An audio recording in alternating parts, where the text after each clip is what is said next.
Hello everyone.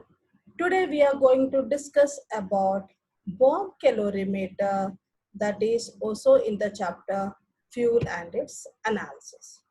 What is bomb calorimeter? It is an equipment used to determine calorific value of solid and liquid fuels. This is the picture of calorimeter, bomb calorimeter. So let us discuss in detail what are the parts, construction parts. It is mainly consists of following parts: stainless steel bomb, copper calorimeter, air jacket, water jacket, Beckman's thermometer, and stirrer. Let us discuss one by one. At first, stainless steel bomb. This is the stainless steel bomb. Here, the combustion of the fuel takes place. The bomb has a lid. Bomb has a lid which can be gas tight by means of screws. The lid consists of two electrodes. See, these are the two electrodes which is connected to a 6-volt battery. To one of these electrodes, a small ring is attached to support a nickel or stainless steel crucible. Fuel is taken in this crucible. Magnesium wire touching the fuel sample is stretched across these two electrodes. Bomb is capable to withstand high pressure, 25 to 50 atmosphere, and it is lined inside with platinum so that it resists corrosion. The lid consists of an oxygen inlet valve from where we can get the oxygen required for the combustion process. The second part is copper calorimeter. So this is the copper calorimeter. Stainless steel bomb is placed in the copper calorimeter containing known amount of water. We have air jacket and water jacket surrounded by the copper calorimeter.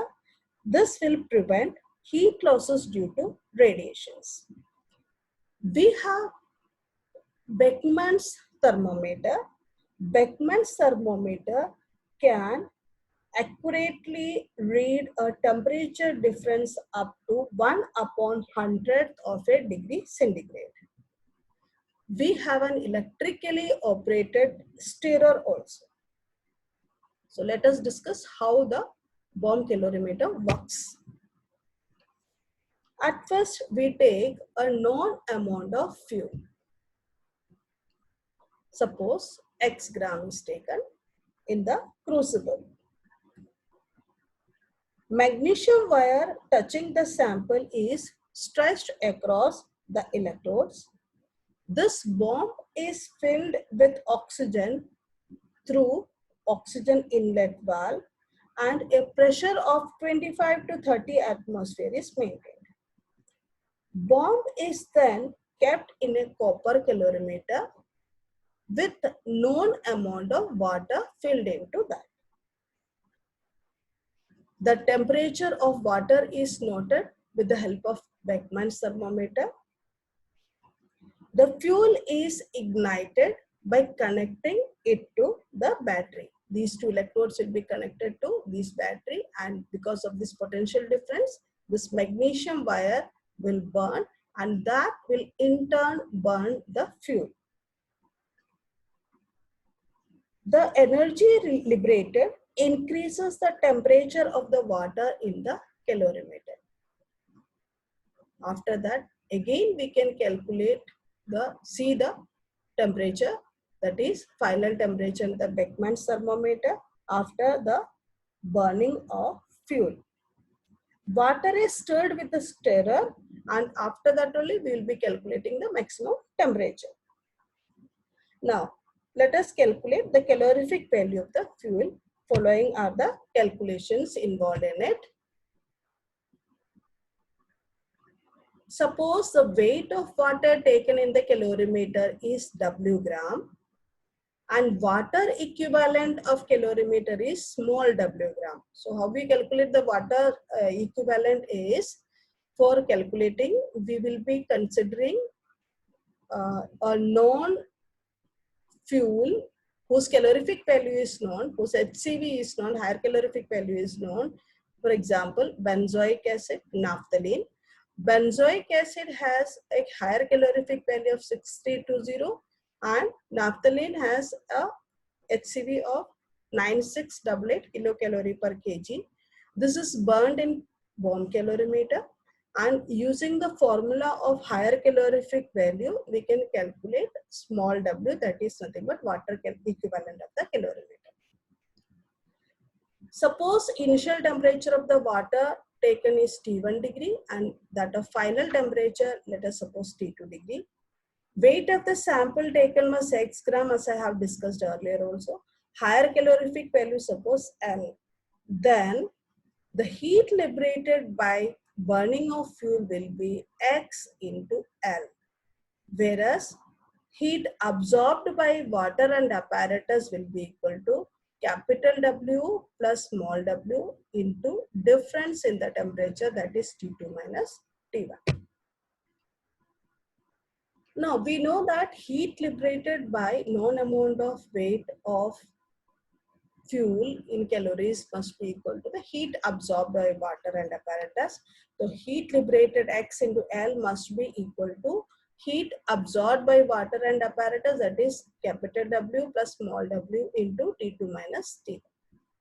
It means that L, that is higher calorific value, must be equal to W plus W into T2 minus T1 divided by X, where X is nothing but the amount of the fuel sample taken.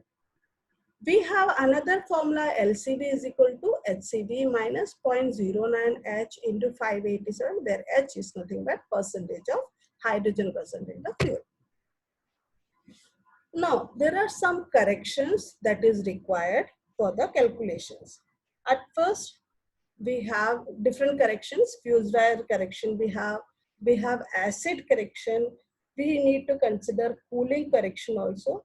So let us discuss one by one. At first, let us take fused wire correction. The total heat produced includes the heat liberated by ignition of magnesium fused wire, which we had not considered in the calculation part. So that amount of heat must be subtracted from the total heat liberated. So fused wire correction means we are subtracting the total heat liberated from ignition of magnesium fused wire. Now, what is acid correction?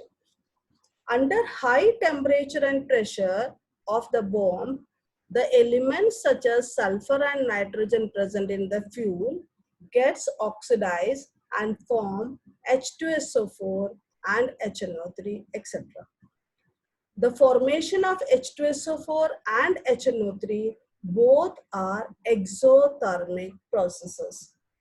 So, due to these reactions, some heat is liberated and it is included in the calculated value that we have used in the previous calculations. So this amount should also be subtracted to get the actual value. So we are saying that the acid correction must be subtracted from the calculated value. Next is cooling correction.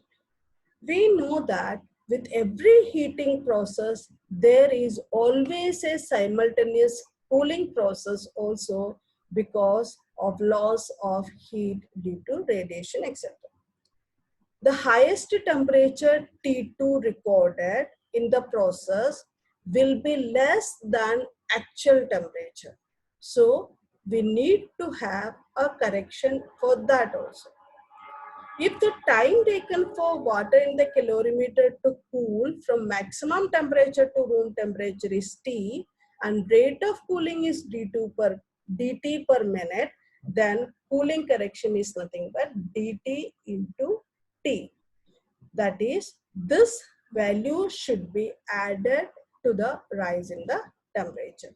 So cooling correction will be added to the difference in the temperature. After incorporating all the corrections, the higher calorific value will become, see, capital W plus small w into T2 minus T1. We are adding cooling correction into that and subtracting acid and fuse square corrections as discussed, whole divided by mass of fuel, and final formula will become W plus W into T2 minus T1 plus cooling correction minus acid and fuse wire corrections whole divided by X, that is nothing but mass of the fuel data. Let us discuss a numerical based on those calculations. It is given that a fuel on combustion in bomb calorimeter gave following data. Weight of the coal sample burned 1 gram, that is nothing but X is equal to 1 gram. Weight of water taken in the calorimeter, that is capital W, 2500 gram. Water equivalent of calorimeter, that is small w, 450 gram. Rise in temperature, that is T2 minus T1 is 2.5 degrees centigrade. Cooling correction is given as 0.05 degrees centigrade. Fuse wire correction is given as 10 calories. It is noted that acid correction value has not been given. So we need not consider that value. Calculate high and low calorific value if the coal sample contains 5% hydrogen. So using the formula that we have already calculated, W plus W into T2 minus T1 plus cooling correction whole minus acid and fuse wire correction divided by X. CHCV is equal to capital W as 2500, small w as 450. T2 minus T1 is 2.5 degrees centigrade given plus cooling correction 0.05 minus 10 fuse wire correction whole divided by mass of fuel taken, that is 1. By calculating all this, we will be getting a value as 7512.5 calories per gram. We have another formula, LCV equal to HCV minus 0.09 H into 587. We have the value, that is percentage of hydrogen as 5. So we can put that value and we'll get the LCV value as 7248.35 calories per gram. Thank you. That's all for today.